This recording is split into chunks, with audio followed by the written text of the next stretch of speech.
माझी मुलं आधी खूप चांगला अभ्यास करत होती. पण त्यानंतर 4थी-5वी आल्यानंतर त्यांचं अभ्यासावरती लक्षच लागत नाही. अजिबात अभ्यास करायला बघत नाही आणि परीक्षेमध्ये मार्कसुद्धा कमी पडलेले आहेत. अशा कमेंट मला रोज येतच असतात. आता त्याची कारणं भरपूर असतात आणि ही कारणं पटकन मी तुम्हाला शॉर्टमध्ये सांगते. पहिलं कारण असं असू शकते, की मुलांना कोणत्यातरी गोष्टीमध्ये ते डिस्ट्रॅक्ट झालेले आहेत. मुलांचं वय जसं-जसं वाढत जातं तसं-तसं खूप साऱ्या गोष्टींचं एक्सपोजर त्यांना मिळतं आणि इतर गोष्टींमध्ये त्यांचा इंटरेस्ट वाढत जातो.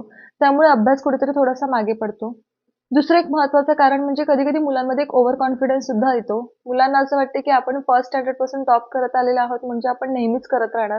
पण त्यांना हे एक गोष्ट कळत नाही, टॉप करण्यासाठी आपल्याला मेहनत सुद्धा तेवढीच करणं गरजेचं आहे. काही मुलं असतात, की ज्यांना वाटतं, की नाही मी करू शकतो.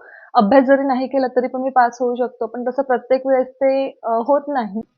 तिसरं कारण म्हणजे, की मुलांच्या जेव्हा इयत्ता चेंज होतात, तेव्हा त्यांचे टीचर्स चेंज होतात आणि प्रत्येक टीचरची शिकवण्याची जी पद्धत आहे, ती वेगळी होते. तर मग अशा वेळेस त्या गोष्टी झालेल्या आहेत का, ते मुलांशी थोडंसं ओपनली बोला. मुलं जर समजा मस्तीखोर नसतील, म्हणजे ती जर मुद्दामून अभ्यासाला नसतील बसत किंवा काही तसं नाही, पण जर ती अभ्यासाला बसतात, पण तरीसुद्धा तुम्हाला कुठेतरी वाटतं, की ते अभ्यासामध्ये मागे पडतात, तर या सर्व गोष्टीसुद्धा एकदा पडताळून पहा. कधी-कधी काही पेरेंट्सना सवय असते ट्युशन बदलायची, म्हणजे प्रत्येक महिन्याला म्हणा किंवा प्रत्येक वर्षाला म्हणा, ही ट्युशन टीचर चांगली नाही शिकवत, ती ट्युशन टीचर चांगली नाही शिकवत. तर आणि कधी-कधी कसं असतं ना, की मुलांना आवडतं त्यांनी शिकवलेलं. पण आपलेच काहीतरी गोष्टी असतात, की नाही मला नाही इथे ट्युशनला लावायचं आहे.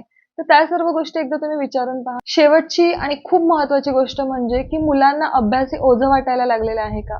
जेव्हा तुम्ही मुलांना त्यांचे छंद जोपासायला सुद्धा थोडासा वेळ द्याल, त्यांना खेळण्यासाठी थोडासा तुम्ही वेळ द्याल ना, तेव्हा मुलांना अभ्यास जो आहे तो ओझा नाही वाटणार.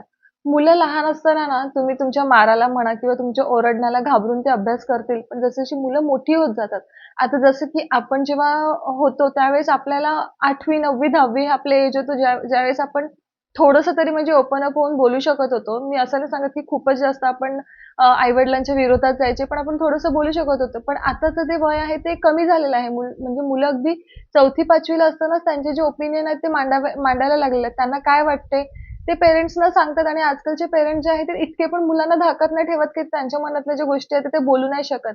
मग अशा वेळेस ती मुलं रेबेल बनतात, की नाही मला अभ्यास करायचा कंटाळा आलेला आहे, कारण मला वेळ नाही मिळत खेळण्यासाठी.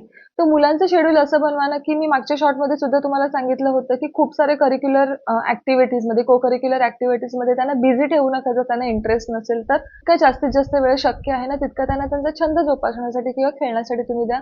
नक्कीच मुलं चांगल्या पद्धतीने अभ्यास करतील.